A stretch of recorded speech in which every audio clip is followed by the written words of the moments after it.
लोधरा की बस्ती मंगनी मोहाने मेवाला में आवारा कुत्तों और खूंखार कुत्तों की बढ़ती तादाद शहरियों के लिए एक डरावना ख्वाब बन गई है। समाजी कारकुन मलिक सरदार मोहम्मद ने जिला इंतजामिया को दरख्वास्त देते हुए मौके पर अपनाया कि कुत्तों के झंड ने बच्चों और खातन के लिए जीना अजीरन कर रखा है, जबकि हालिया हमले एक मासूम बच्चे इसमें शदीद जख्मी हुआ। अहले इलाका ने मुतालबा किया है कि फौरी तौर पर खुसूसी टीमें भेजकर इन कुत्तों को काबू किया जाए ताकि जानों को महफूज बनाया जा सके। तो गाइज़ जिमें कि देख घिदा होसी ए वाली रील। तो गाइज़ आज ना साड़ी बस्ती दे विच एक छुअर को ना कुत्ते पट्टे ते बाकी भी यानी कि पिछले जहारियां भी ढेर सारे नुकसान थी गए न, बकरियां को भी पट्टे ने ते बाकी एक औरत आई भट्टी दे यानी कि उत्थे किरा रांधे साडे नाल ही बस्ती दे विच ते उकू ढेर सारे पट्टे ने ते बाकी बकरियां को ढेर सारे नुकसान कीते ने ते ही वजह दे नाल सोशल मीडिया दे गाल चली गई है ते ही गालू उथू किराना लोधरा दे तरफू जिला कौंसल की तरफू कुत्ते मारन वाले आया वदन। कुत्ते मारन वाली टीम असां भी हुनां दा ताउन करेंदे वदे हैं वो कुत्तियां मारन वाली टीम दे नाल ते चेक कर सकते वे अज दी व्लॉग शुरू करने कुत्तियां मारन वाली यानी कि अज जी व्लॉग है ना अज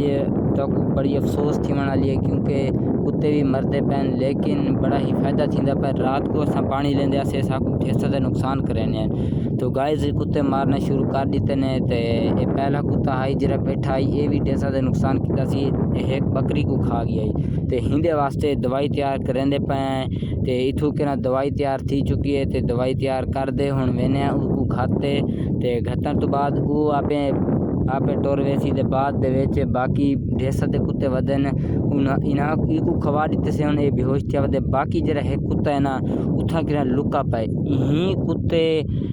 छुआर को पट्टे ते बकरियां को भी खा दे सी ते बाकी जरी आखे में औरत को ही पट्टे कुत्ते वाड़ा दे विच बैठे थिया काला कुत्ता है इको घतन वेंदे पाया से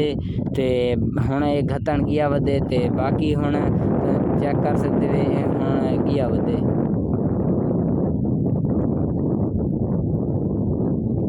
कुत्ता देदा वदे कि किथा किरा गए कुत्ता तो भाज गए इथू किरा तो बाकी जरा पहला कुत्ता मारे से वो हुण मर गए ते इको चाह दे वेसन पाए ते बाकी भी ढेर सारे कुत्ते वदन। बाकी जरे काला कुत्ता है ना भाज गया ते हुकू गोलन वास्ते वेंदे पे गोश्त भी चाहते वेंदे ताकि को लालच दे देना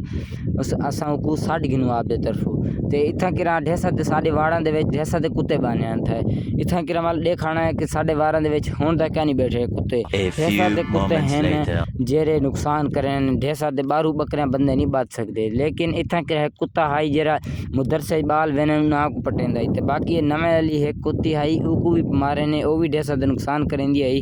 ते इथा किरा आदे इथा किरा है को कुत्ती खड़ी थी ढेर सारी साडी बस्ती वाला कुछ शिकायत ढेर सारी आई ये कुत्ती जरी है ना पल्ले गलेंदी आई ते बकरियां को भी नुकसान देंदी आई ढेर सारा मसला हल करेंदी आई लेकिन इको हुण जहर दे दिते से ये भी इंशाल्लाह वैसी पई ते बाकी ढेर सारे कुत्ते हैं हर एक दा व्लॉग दा नहीं बन सकता लेकिन थोड़े थोड़े कर देता को दिखाए मी ते गाइस आज दा व्लॉग दा एंड करेंदे पैन लेकिन उस तो पहले तक दस दिन सारी बस्ती है ढेर सारे कुत्ते वदन उन्हां को मारन वास्ते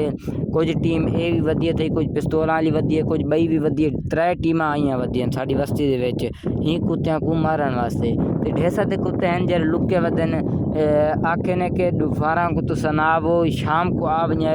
ते या फजर आ वञे मारन वास्ते साडी बस्ती वाले आखे ने ते हुण वो इंशाल्लाह वो फजर आसन वाली थुके जरे कुत्ते हैं ना उन्हां को टूरे सन ते कुत्तियां दा हजूम देखण वास्ते सारी बस्ती सारे ताउन करेंदी वधी साडी बस्ती दे विच ढेर सारे बंदे हैं जरे ताउन करेंदे वदन कुत्तियां भजेंदे वदन। तो गाइस आज दा व्लॉग दा करने एंड तो ओके खुदा हाफिज़ नेक्स्ट व्लॉग मिलसूं ओके खुदा हाफिज़।